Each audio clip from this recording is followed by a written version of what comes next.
اور اس وقت سارے کائنات پہ تم کو حقیقتاً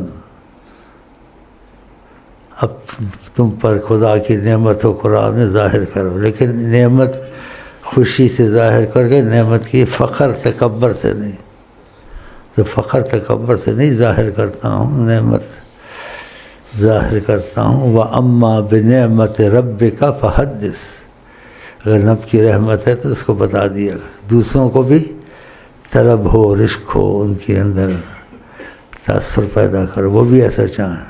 ہم دیکھیں کتنے آرام سے ہیں سعودیہ میں، یہاں ہر جگہ،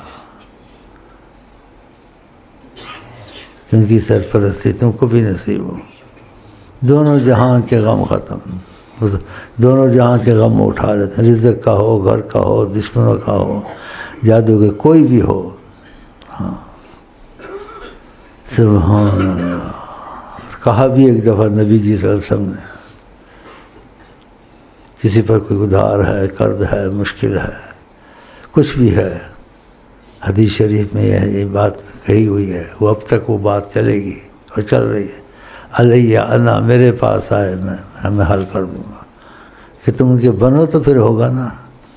اور ساتھ یہ بھی کہا ایک دفعہ، کہا جو کسی کا ہو جاتا ہے اس کے کام میں دخل دیتا ہے۔ دیکھو کیسی باتیں آقا جی، جو کسی کا ہو جاتا ہے وہ اس کے کام میں دخل دیتا ہے۔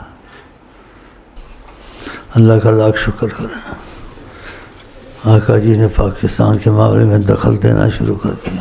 اللہ، یہ تمہاری قسمت، یہ تمہاری قسمت مبارک ہو، دخل دینا شروع کر دیا، اور دخل امتیاز سے دیا۔ میں دعائیں مانگتا تھا پاکستان کے لیے، ہمارا ملک ہے، سب کچھ ہے، اس پہ مصیبتیں آئی ہوئی ہیں، سب کچھ ہے، ان کی نگاہ کرم اس طرف آ گئی ہے، اور انشاءاللہ آقا جی پاکستان کو رلنے نہیں دیں گے انشاءاللہ۔ پھر ان کا شکریہ ادا کریں، انہیں بہت مہربانی کی، کہیں جزا اللہ عنا السید الکریم سید الاعظم ما هو اہل، جزا اللہ عنا السید الکریم السید الاعظم ما هو اہل، جزا اللہ عنا السید الکریم السید الاعظم ما هو اہل، والحمدللہ۔ بس وہ والے شعر پڑھیں، میں چلتا ہوں۔ کوئی دل میں نہیں ہے مگر دل میں، وہ کوئی دل میں نہیں ہے مگر دل میں، وہ کوئی دل میں نہیں ہے مگر دل میں، وہ کوئی دل میں نہیں ہے مگر دل میں، وہ کوئی دل میں نہیں